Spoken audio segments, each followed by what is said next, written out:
आज आपने कितने घंटे काम किया? 8 घंटे? 10 घंटे? शायद और भी ज्यादा?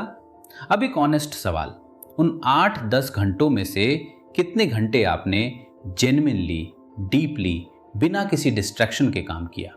बिना फोन उठाए, बिना व्हाट्सएप चेक किए, बिना ईमेल देखे, बिना कलीग के आकर बात करने से इंटरप्ट हुए। यूनिवर्सिटी ऑफ कैलिफोर्निया की एक स्टडी ने यह मेजर किया, एवरेज नॉलेज वर्कर यानी जो इंसान दिमाग से काम करता है वो हर 3 मिनट्स और 5 सेकंड्स में डिस्ट्रैक्ट होता है, हर 3 मिनट्स, और एक डिस्ट्रैक्शन के बाद फुल्ली फोकस वापस आने में 23 मिनट्स लगते हैं। जरा इसका मैथ करते हैं, 8 घंटे की जॉब, हर 3 मिनट्स एक डिस्ट्रैक्शन, 23 मिनट्स वापस फोकस आने में। आप टेक्निकली 8 घंटे ऑफिस में हैं, लेकिन जेन्युइनली डीप फोकस्ड काम शायद 90 मिनट्स।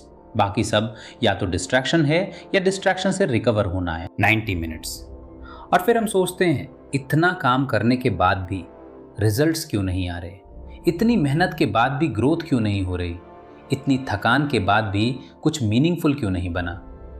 क्योंकि आप बिजी हो लेकिन डीप नहीं। कैल न्यूपोर्ट एक कंप्यूटर साइंस प्रोफेसर हैं जॉर्जटाउन यूनिवर्सिटी में, MIT से PhD है उनकी, और उन्होंने 2016 में किताब लिखी डीप वर्क। लेकिन जो बात इस किताब को बाकी प्रोडक्टिविटी बुक से अलग बनाती है वो ये है कि न्यूपोर्ट ने ये नहीं कहा कि ज़्यादा फोकस करो।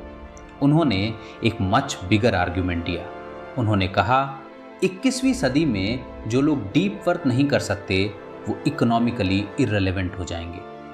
ये एक प्रोडक्टिविटी टिप नहीं है, ये एक इकोनॉमिक वार्निंग है। न्यूपोर्ट का आर्ग्यूमेंट ये है कि इकोनॉमी में 3 टाइप्स के लोग आगे निकलेंगे। पहले, जो हाईली स्किल हैं और टेक्नोलॉजी के साथ काम कर सकते हैं। दूसरे, जो बेस्ट हैं अपने फील्ड में। तीसरे, जिनके पास कैपिटल है। बाकी सब जो एवरेज हैं, जो डिस्ट्रैक्टेड हैं, जो शैलो वर्क में फंसे हैं, उनकी वैल्यू इकोनॉमी में धीरे धीरे कम होती जाएगी। और 2026 में ये और भी रेलेवेंट है। AI ऑटोमेशन उन जॉब्स को रिप्लेस कर रही है जहां डीप फोकस थिंकिंग की जरूरत नहीं है। जो जेन्युइनली डीप वर्क कर सकते हैं वो AI के साथ काम करेंगे, जो नहीं कर सकते उनकी जगह AI लेगी। यही वो कॉन्टेक्स्ट है जिसमें यह किताब पढ़नी चाहिए। तो डीप वर्क है क्या? न्यूपोर्ट की एग्जैक्ट डेफिनेशन है वो प्रोफेशनल एक्टिविटीज जो डिस्ट्रैक्शन फ्री कंसंट्रेशन की स्टेट में की जाएं, जो आपकी कॉग्निटिव कैपेबिलिटीज को उनकी लिमिट तक पुश करे और जो न्यू वैल्यू क्रिएट करे। इसकी ऑपोजिट है शैलो वर्क, वो टास्क जो कॉग्निटिवली डिमांडिंग नहीं है, जो डिस्ट्रैक्टेड स्टेट में भी हो जाते हैं और जिन्हें कोई भी रेप्लिकेट कर सकता है। Emails, meetings, WhatsApp replies, status updates, admin work. Shallow work busy लगता है, डीप वर्क वैल्यूएबल होता है। और हम सब की जिंदगी में एक धीमा लेकिन डिवास्टेटिंग शिफ्ट हो रहा है, जहां हम ज्यादा से ज्यादा शैलो वर्क में डूबते जा रहे हैं और डीप वर्क के लिए हमारी कैपेसिटी हर दिन थोड़ी और कम होती जाती है। आज की बिग आइडिया, और ये साइंस से आती है जो मैंने पहले कहीं नहीं सुनी। इसका नाम है attention residue. University of Minnesota की रिसर्चर सोफी लीरॉय ने यह डिस्कवर किया। जब आप एक टास्क से दूसरे टास्क पर स्विच करते हो तो आपका ब्रेन पूरी तरह स्विच नहीं करता। पहले टास्क के बारे में थॉट्स, उनका एक रेजिड्यू आपके ब्रेन में अटका रहता है, वो बैकग्राउंड में चलता रहता है। इसका मतलब है जब आप ईमेल चेक करके वापस अपने इंपॉर्टेंट काम पर आते हो तो आप टेक्निकली वहां हो, लेकिन कॉग्निटिवली आप अभी भी उस ईमेल में हो। वो रेसिड्यू आपकी थिंकिंग क्वालिटी को डिग्रेड करता है। यही वजह है कि मीटिंग्स के बाद डीपली थिंक करना मुश्किल लगता है। व्हाट्सएप चेक करने के बाद राइटिंग में फोकस नहीं आता। ये लेजीनेस नहीं, ये न्यूरोसाइंस है। इंडिया के ऑफिस कल्चर में ये और भी सीवियर है। हमारे यहाँ ओपन ऑफिसेज हैं जहाँ कोई भी कभी भी आकर बात कर सकता है। व्हाट्सएप ग्रुप्स हैं जहाँ हर 5 मिनट में कुछ आता है।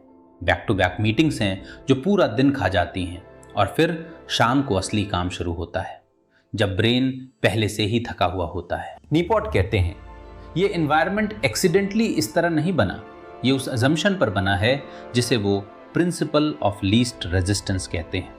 हम वो करते हैं जो उस मोमेंट में आसान लगता है, ईमेल रिप्लाई करना, मीटिंग में अटेंड होना, क्योंकि ये बिजी और प्रोडक्टिव फील होता है।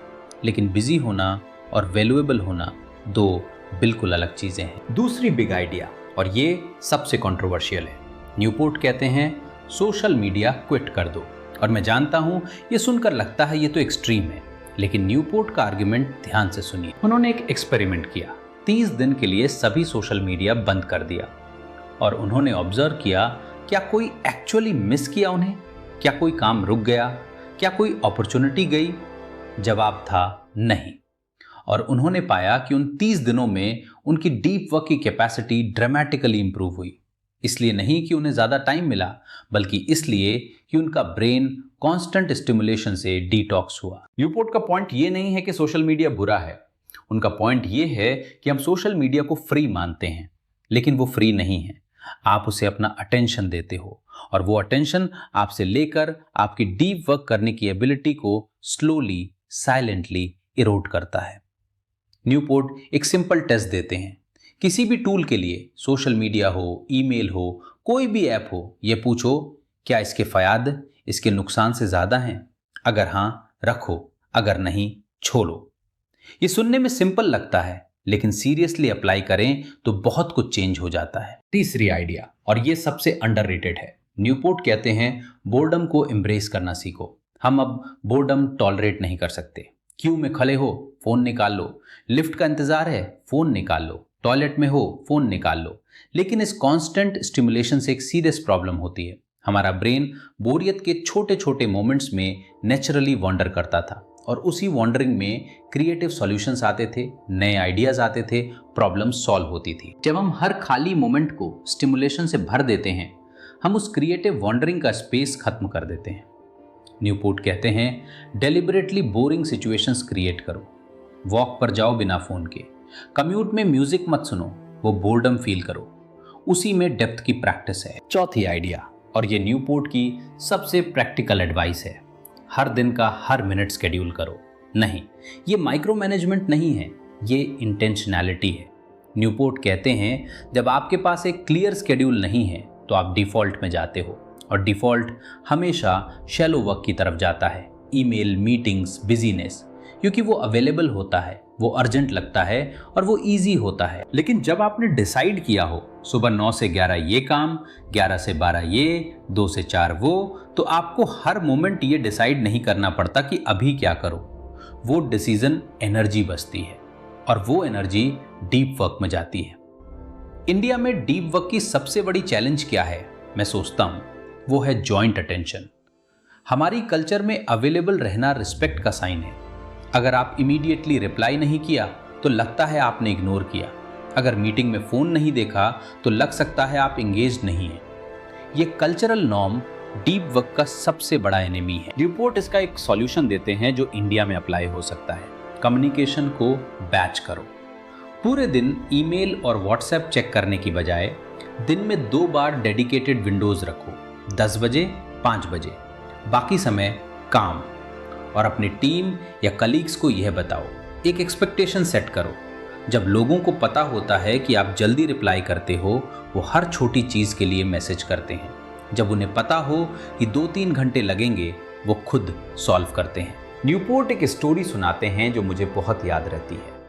कार्ल युंग, दुनिया के सबसे इन्फ्लुएंशियल साइकोलॉजिस्ट में से एक, उनके पास ज्यूरिक में एक थ्राइविंग प्रैक्टिस थी। लेकिन जब उन्हें सीरियसली थिंक करना होता था, नई थ्योरीज डेवलप करनी होती थी, वो एक अलग टावर में चले जाते थे, बोलिंगन में। बिना इलेक्ट्रिसिटी, बिना फोन, बिना किसी डिस्ट्रैक्शन के। वो इसे अपना रिट्रीट कहते थे। आज के ज़माने में ये एक्सट्रीम लग सकता है, लेकिन जंग का पॉइंट ये था, सीरियस थिंकिंग के लिए सीरियस इन्वायरमेंट चाहिए। आप वो काम जो सबसे ज़्यादा वैल्यूएबल है, वो उसी इन्वायरमेंट में नहीं कर सकते जो सबसे ज़्यादा डिस्ट्रैक्टिंग है। आपका अपना बोलिंगन कहाँ है?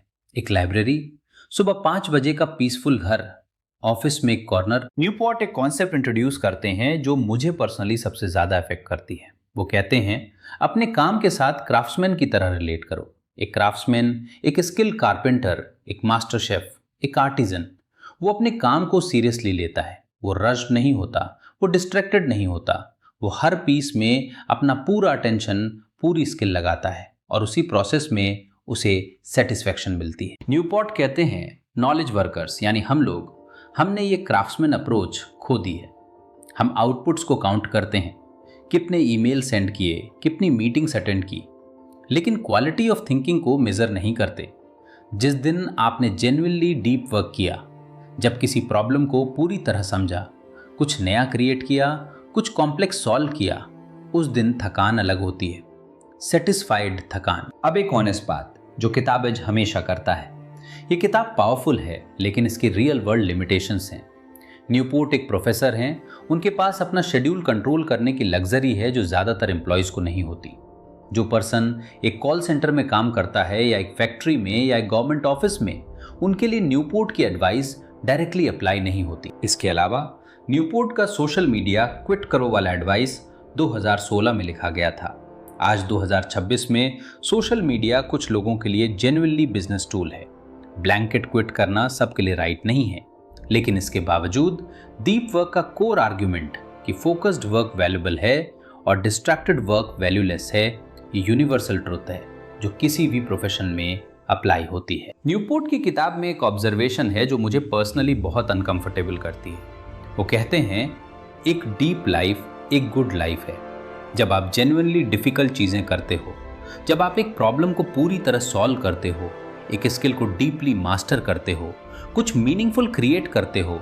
उस प्रोसेस में जो सेटिस्फैक्शन मिलती है वो कोई डिस्ट्रैक्शन नहीं दे सकती। हम सब अपनी ज़िंदगी में मोर मीनिंग चाहते हैं। न्यूपोर्ट का सिंपल आंसर है, वो मीनिंग आपके नेटफ्लिक्स बिंज में नहीं है, वो इंस्टाग्राम स्क्रॉल में नहीं है, वो उस डिफ़िकल्ट काम में है जो आप पूरे फोकस के साथ करते हो। जो लोग डीप वर्क करते हैं वो न सिर्फ ज़्यादा प्रोड्यूस करते हैं, वो ज़्यादा सेटिस्फाइड रहते हैं। आज रात एक काम, कल सुबह उठते ही फ़ोन मत उठाइए, बस 90 मिनट्स।